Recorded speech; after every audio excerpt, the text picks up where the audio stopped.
Alrighty, folks. Piston by 51mm here. And today, but I just got back off of work. Here, let me move the camera a little bit where it can see just a bit better. Alright, I'm doing a quick video here because, that was nice. I filmed this earlier for a viewer by the name of Bonatz. I'm sorry if I mispronounced your last name, because I filmed this 10 hours ago before I went to work, and come to find out when I got done filming that my camera, I had forgot to switch which way the camera was facing on my phone.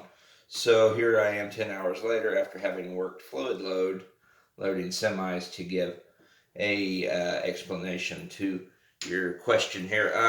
What he asked is, how often do I clean the gas system on my M1As? Take the mag out, it's loaded, and the chamber is unloaded as well. My answer to that for him is that what I do usually, and I hope the camera picks this up, is I'm going to rack the bolt and let you see, like right in here. Okay, here goes the charging handle. If you can see there, the piston, if you listen, the piston is captive in the gas piston, or the gas tube. I want you to listen here, you'll hear it go back and forth.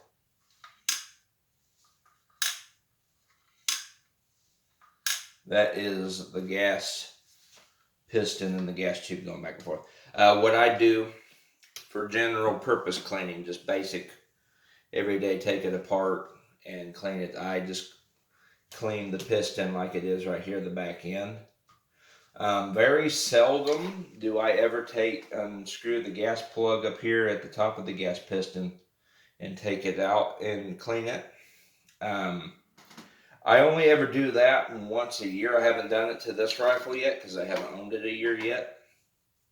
But I have cleaned the piston on it back here behind the gas tube, because that part protrudes to hit the charging handle.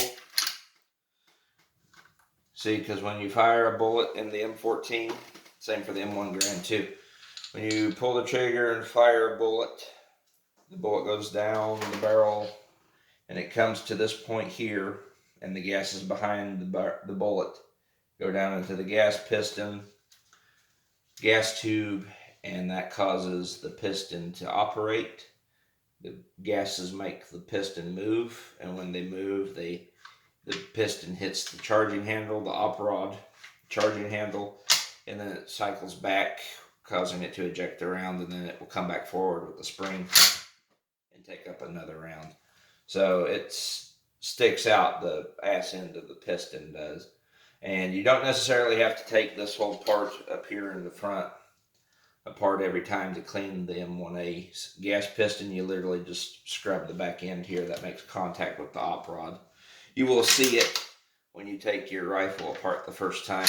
I do suggest you watch a few videos to see how to do that, because it is a trick the first few times you take an M14 apart. I never got my first one completely apart for at least a year, because I forget which part I was having trouble. Well, I don't think it was a year.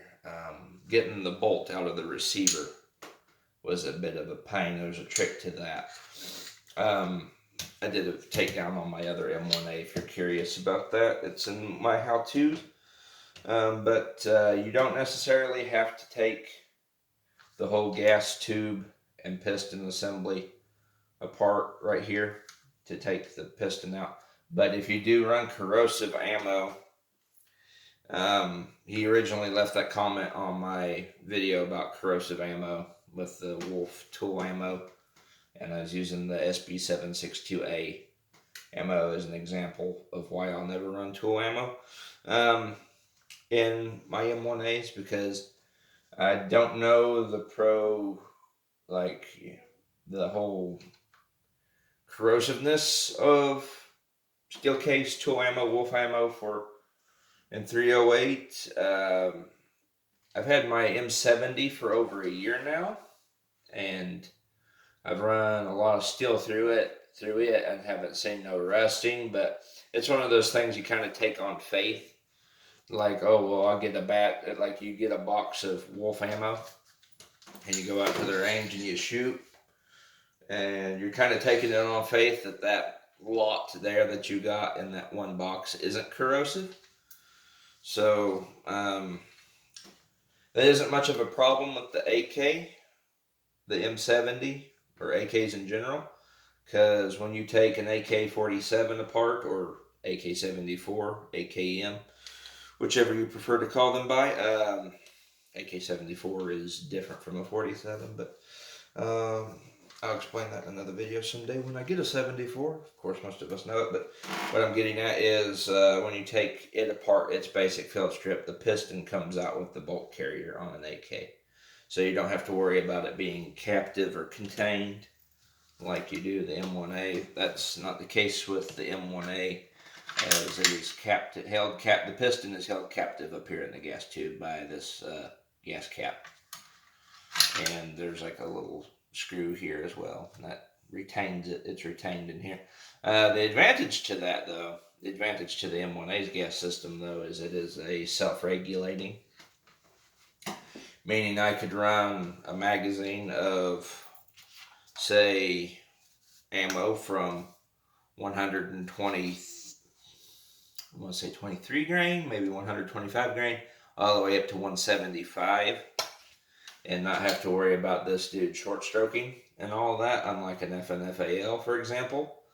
Now, I'm not going to speak too heavily on that because I don't own an FAL, but the FAL has an adjustable gas system with a knob up on top with gas settings.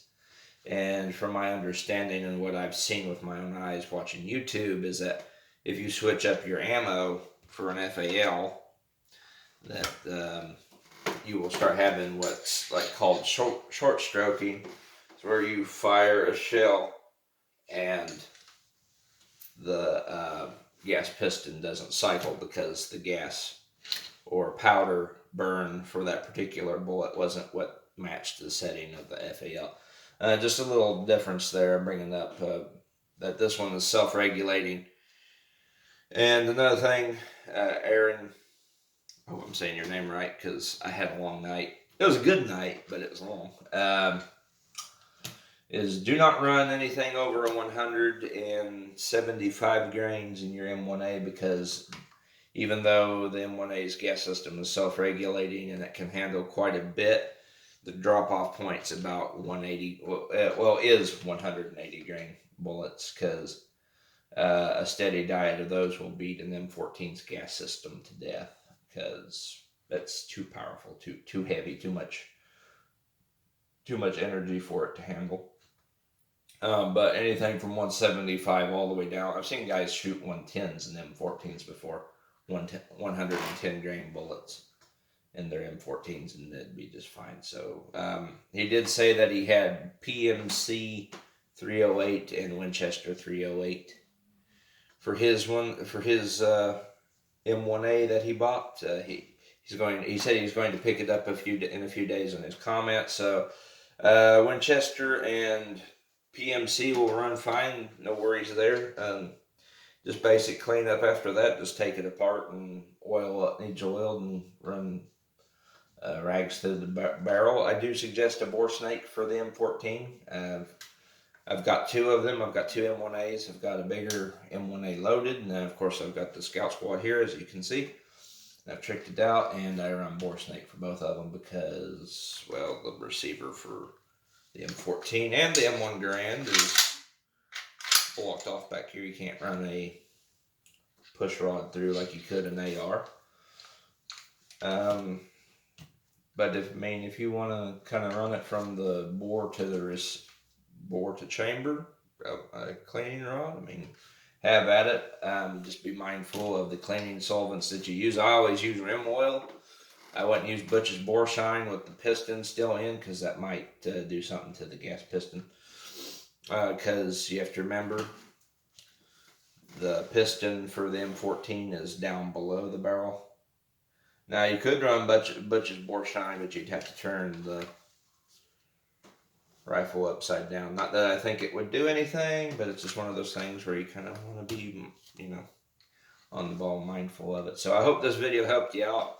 I had already done it before I went to work earlier today, but I had forgot to flip my camera around. So the whole time I was sitting there talking, it was just recording the wall. And you could hear me talking, but it didn't record me. So I hope this helped you out, and I hope this helped out anybody else who was curious about this. For most brass case ammo, the barrel and gas piston on an M14 system is A-OK, just minimal amount of cleaning. I mean, if it's your guys' rifle, if you want to take the piston and gas tube apart, be my guest, but you do require a little bit of torque up there to pull this sucker off, because they get these puppies and they're heavy, and you got to torque them back down. So I try not to fool with that as much as I can. Like on my big M1A, my M1A loaded, I've only had the piston completely out of the gas tube twice in the whole 7 years I've owned it. Actually, it's closer to, see, I got it in 2015.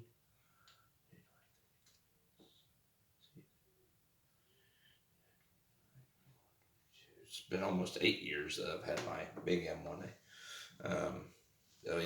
It's either 8 years now or close to 8 years come next year.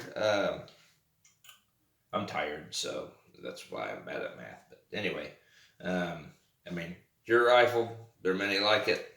This one is mine, and make yours yours. Do what you want with it, but the ammo that you've selected for yours is good to go. I would be mindful of the Winchester brass, though, when you shoot the gun, shoot Winchester 308, because the brass is really soft. I've had several issues. Well, not issues. Winchester stuff shoots good. I've just found over the years that the brass is really, really soft. I actually turned the neck on a Remington, the Winchester 243 load. The neck cricked sideways going up into my Remington 700 one time at the range. And my buddy, on the same day, his 30-06 Savage, the neck on the 30-06 Winchester round that he had turned sideways. So just be mindful that the brass on Winchester stuff is pretty soft, and M14s are devastating on brass. So, all right, well, that about sums it up for this video. I'm going to go to bed. We'll try to go out shooting tomorrow. I think I'm going to take the M70 Z-Pap and give the M1A a break, because I want to shoot my AK and take it out and have some fun. So we'll see how things go, and if we go out shooting, I'll film it. Until then, catch you guys later. Peace. I gotta turn this thing off.